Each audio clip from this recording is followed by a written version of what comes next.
आपको यहाँ पे अमेज़न का चार्ट दिख रहा होगा। अगर आप ध्यान से देखें तो आपको दिखेगा अमेज़न यहाँ पर लगभग 20% का जंप ले चुका है। तो सबसे पहले तो आज हम बात करेंगे कि ऐसे अमेज़न के नंबर्स क्या आ गए कि मार्केट ने इतना बड़ा जंप लिया है। और दूसरा, अगर ऐसे नंबर्स कंटिन्यू रहते हैं तो ये कंपनी फंडामेंटली कितनी स्ट्रांग है और कितनी फायदेमंद है फॉर स्विंग ट्रेडर्स, इसके बारे में हम चर्चा आज करेंगे। क्योंकि जब जब इस कंपनी में डिप आएगा हमें ये पता है कि हमें क्या एक्शन लेना है। तो उसको बहुत बारीकी से समझने के लिए आज हम सबसे पहले समझेंगे यहाँ पर रिजल्ट्स को, और फिर हम समझेंगे कि यहाँ पर कैसे हमें टेक्निकल ध्यान रखते हुए स्विंग ट्रेडिंग अमेज़न पे करनी है। तो विदाउट एनी डिले फटाफट से वीडियो को लाइक कर दीजिए और चैनल को सब्सक्राइब कर दीजिए और सीधे चलते हैं नंबर्स की ओर। तो यहाँ पे अगर अमेज़न के नंबर्स की बात करी जाए तो रेवेन्यू जो है वो $200 बिलियन को पार कर गया है।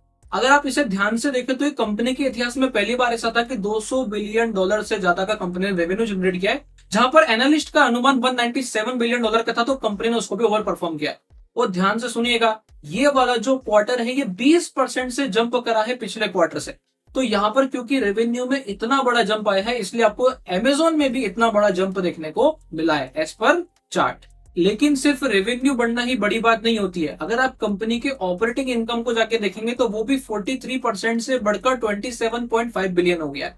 यानी कि यहाँ से ये अंदाजा लगाया जाता है कि कंपनी सिर्फ ना केवल नंबर्स के मामले में बढ़ रही है, बल्कि प्रॉफिटेबिलिटी के मामले में भी बड़ी हो रही है। कि पहले 100 रुपए कमाती थी तो अब वो बढ़ बढ़ के खुद तो उसने अपनी साइज बड़ी करी, पर साथ में अब कमाई भी उसकी 127, 130, 140 रुपए ऐसा पहुंच रही है। अगर यहाँ पे हम नेट इनकम की बात करें तो नेट इनकम बढ़कर $62.6 बिलियन हो गई है, जो कि पिछले साल के नंबर $18.2 बिलियन से कहीं गुना ज्यादा अधिक है। इस इनकम का जो एक मेजर पार्ट है वो अमेज़न के एक बहुत बेहतरीन इन्वेस्टमेंट्स आए हैं, जिसके बारे में हम आगे बात करेंगे।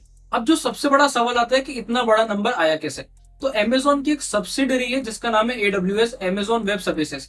अगर आप लोगों को पता हो तो AI जो है इस वक्त सबसे बड़े बूम पर चल रहा है। तो ये सारे AI डाटा, जितने AI मॉडल से चलाने के लिए AWS का क्लाउड इंफ्रास्ट्रक्चर इस्तेमाल करते हैं। इस कारण से यहाँ पर AWS की डिमांड अभी काफी ज्यादा बढ़ गई है। अगर नंबर वाइज बात करा जाए तो ये वाला क्वार्टर जो है ये पिछले 18 क्वार्टर में सबसे बड़ा नंबर आया है। और इसी के साथ ही अमेज़न का एडवर्टाइजिंग बिजनेस में भी 26% की ग्रोथ आई है। तो अगर आप यहाँ पर ध्यान से देखेंगे तो कंपनी जो है वो सिर्फ एक जगह अच्छी नहीं कर रही है। जैसे कंपनी पार्ट ए में भी बिजनेस करती है, बी में भी बिजनेस करती है, सी में भी बिजनेस करती है, डी में भी बिजनेस करती है और इन्वेस्टमेंट भी करती है। तो यहाँ पर हुआ क्या है, ये जो 20% का आपको जंप दिखाई दे रहा है अमेज़न में, ये सिर्फ इसलिए नहीं आया है कि किसी एक साइड ने अच्छा किया है। यहाँ पे कंपनी जितनी जगह पे हाथ डाल रखी है सब जगह पे फोड़ दे रही है। इस कारण से आपको इतना बड़ा नंबर देखने को मिला है। अगर इसी हिसाब से चलता रहा तो यहाँ पर ये वाली कंपनी बहुत एक्स्ट्रा ऑर्डिनरी परफॉर्म कर सकती है। ये ओवरऑल जो है अंदाजा लगाया कंपनी के ही इन्वेस्टर्स ने या ट्रेडर्स ने, और इस कारण से आपको वो 20% का जंप दिखाई दिया। अब अगर आपको याद हो तो मैंने आपको स्टार्टिंग में नेट इनकम के बारे में बताया था कि अमेज़न की नेट इनकम काफी तेजी से बढ़ गई है। तो उसके बढ़ने का एक सबसे बड़ा कारण था वो है एंट्रोपिक। तो अमेज़न ने एंट्रोपिक नाम की एक AI कंपनी में इन्वेस्टमेंट किया था, और उसकी इन्वेस्टमेंट की वैल्यू बढ़ जाने से यहाँ पर अमेज़न को काफी ज्यादा मेजर प्रॉफिट आया है। तो ये जो नेट गेन आया है कहीं ना कहीं वो एंट्रोपिक से जाकर के निकल करके आता है। तो इस हिसाब से मैंने आपको क्या बोला कि कंपनी ने अगर 5 जगह काम कर रही है तो 5 जगह फोड़ के काम कर रही है। इस कारण से यहाँ पर 20% का जंप हमें देखने को मिला है। अब बात कर लेते हैं टेक्निकल नजरिए की कि यहाँ पर ऐसा क्या होगा आगे चल के, और यहाँ पे हमें किन चीज का विशेष ध्यान रखना है कि हम यहाँ पर कहीं ऊपर तो नहीं चढ़ जा रहे हैं। अगर हमें दिख रहा है कि कंपनी बहुत अच्छी है और अगले क्वार्टर में भी बहुत अच्छे नंबर लाने वाली है, तो उसको कैसे हम स्विंग ट्रेडिंग के लिए प्ले करेंगे, इसको अब हम बहुत बारीकी से समझने वाले हैं। तो ये जो है भैया मैंने यहाँ पर अमेज़न का नास्डैक वाला चार्ट खोला है, और ये जो चार्ट है ये वाला चार्ट है आपका USDT वाला चार्ट, जिसपे हम ट्रेडिंग कर सकते हैं। तो देखो अब हमें फायदा क्या होता है, सबसे पहले समझो कि जब हम मुद्रेक्स के प्लेटफॉर्म पे ट्रेड करें तो हमें फायदा क्या है। भाई अमेज़न तो बंद हो गया, जैसे अगर मैं आपको प्रीवियस चार्ट दिखाऊं तो आप देखोगे कि यहाँ पे अमेज़न उसी रात को बंद हो गया था। बंद होने के बावजूद भी हमारे पास ऑप्शन था कि हम सैटरडे को, संडे को या फ्राइडे की रात को ही यहाँ पर जाके, थर्सडे की रात को ही यहाँ पे जाके ट्रेड कर सकते थे। तो ये बेनिफिट हमारे पास निकल के आता है क्योंकि हमारे पास 24 आवर्स ट्रेडिंग मार्केट है। तो ये सबसे बड़ा फायदा है कि यू आर ऑलवेज देयर। जब भी मार्केट में कोई मेजर मूव आ रहा है, आप स्टॉप लॉस लगाओगे आपका स्टॉप लॉस लग जाएगा, अगर आप टारगेट लगाओगे तो आपका टारगेट भी लग जाएगा।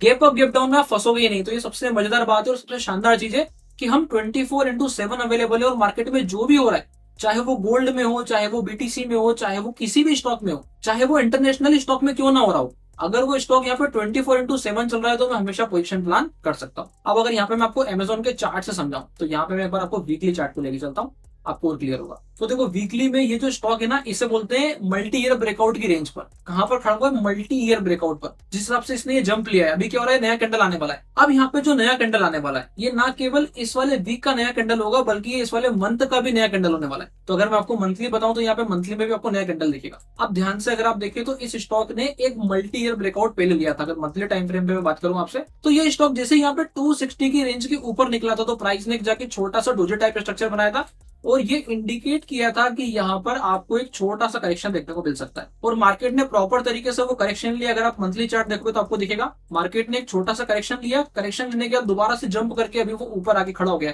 और इस वाली जगह पे आपको पता है कि आपको क्या करना है, सिर्फ और सिर्फ इस वाले रेजिस्टेंस लेवल को सपोर्ट बनते देखना है। अब क्या होगा, इस वाले मंथ में मार्केट हल्का सा नीचे रिट्रेस करेगा और वही हमारे लिए अपॉर्चुनिटी होगी टू गो लॉन्ग, क्योंकि ओवरऑल हमें क्या दिख रहा है कि ब्रेकआउट सस्टेन्ड है, नीचे से रिटेस्ट करके आ चुका है। तो ये ओवरऑल जो है इस वाली चीज का एस्पेक्ट निकल करके आता है। हमने क्या नियम बनाया, हमने क्या सोचा कि प्राइस जो है वो इस वाले लेवल तक वापस से रिट्रेस करेगी ताकि हमें दोबारा से एक रिटेस्ट होने का मौका मिले। अब रिटेस्ट कैसे होगा, तो यहाँ पर इस वाले मंथ में यहाँ पर तो ऐसा छोटा सा कैंडल बनेगा जो ऐसा नीचे आएगा और हो सकता है यही वापस से पलट के ऐसा निकल जाए। तो ये संभावना बनती है। This is the basic nature of the market. अभी इसी को मैं जो है वीकली टाइम फ्रेम पे लिया है, तो वीकली टाइम फ्रेम पे आपके पास मंथ के 4 कैंडल आने वाले।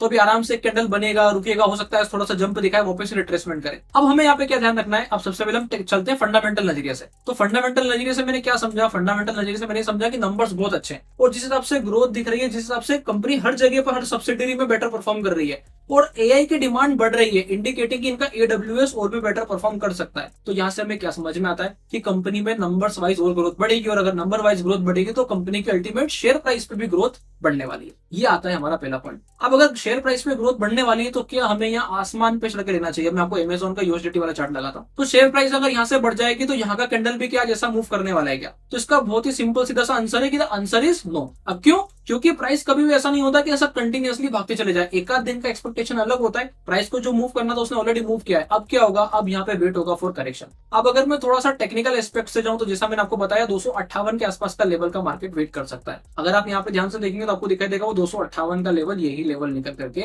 आता है, जहां पर की प्राइस पहले इसके ऊपर चलने को नहीं तैयार नहीं थी। यहाँ पे आप देखेंगे प्राइस पहले ये ऊपर चल रही है तो ऊपर ही चल रही है, फिर उसने ब्रेकडाउन देके नीचे गई तो अब वो नीचे ही चल रही है और उसके बाद उसने बहुत मेजोरिटी के साथ ऊपर की तरफ मूव लिया है। तो अगला जो इंडिकेशन होगा वो क्या रहेगा कि price will going to retrace. अगर अब मैं यहाँ पे अपना प्लान ऑफ एक्शन समझूं तो मेरा प्लान ऑफ एक्शन कुछ ऐसा रहेगा कि मैं आराम से वेट करूंगा for the price to retrace. भाई प्राइस को सिस्टमेटिकली रिट्रेस करना है, रिट्रेस करने के बाद अगर मुझे स्विंग ट्रेडिंग की अपॉर्चुनिटी के लिए जाना भी है तो मेरा जो प्रयास रहेगा वो रहेगा नीचे में स्टॉप लॉस बिलो 250 लेवल्स रखने का। अब यहाँ पे एक चीज ध्यान दीजिएगा, यहाँ पे मैंने आपको जितनी भी चीजें बता रहा हूँ ये सारी चीजें एज पर लर्निंग पर्सपेक्टिव कि फंडामेंटल एनालिसिस को कैसे देखते हैं और उसको मर्ज करते हैं विद टेक्निकल, कि नंबर्स अच्छे हैं तो भी हमें सही जगह पे चढ़ना है, आसमान पे नहीं चढ़ना है, हाइप में नहीं चढ़ना है, गलती नहीं करना है। जो दुनिया करती है वो गलती से हमें बचना है।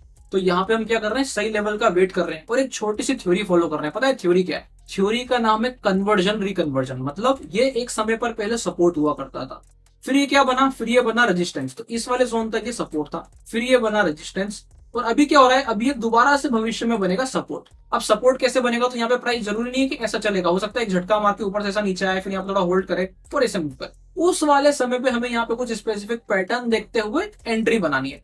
तो ये नजरिए से जाकर के ओवरऑल टेक्निकल एस्पेक्ट निकलता है जब हम बात करते हैं अमेज़न का। मेरा मानना है कि आप लोगों को ये वीडियो अच्छी लगी होगी, समझ में आया होगा कि क्या अमेज़न के नंबर है, अमेज़न ने कहां पे बढ़िया परफॉर्म किया और उस परफॉर्मेंस का नतीजा यहाँ पे चार्ट पे क्या दिख रहा है। तो आपको ये भी क्लियर हो गया होगा कि ये जो 20% का जंप मैंने आपको स्टार्टिंग में बताया था कि ऐसा क्या हो गया कि स्टॉक में 20% का जंप मार दिया। तो रीजन आपको साफ दिख रहा होगा कि सारे सेगमेंट बढ़िया परफॉर्म करेंगे तो 20% से अधिक जंप भी आएगा और वो जंप आपको आने वाले नंबर्स में दिखेगा। हमें सिर्फ वेट करना है सही लेवल क्लियर होने का और सही जगह पे एंट्री करने का। और ध्यान दीजिएगा स्टॉप लॉस इज मस्ट, तो मैं तो स्टॉप लॉस के साथ कोशिश करूंगा, आपको भी इस चीज का विशेष ध्यान रखना है। अगर आपको ये वाली वीडियो अच्छी लगी है तो वीडियो को फिर से बोलूंगा कि लाइक कर दीजिएगा और चैनल को सब्सक्राइब करना मत भूलना। एंड तब तक के लिए बहुत बहुत धन्यवाद। Crypto products and NFTs are unregulated and can be highly risky. There may be no regulatory recourse for any loss from such transactions. For any queries, contact us at help@mutrex.com.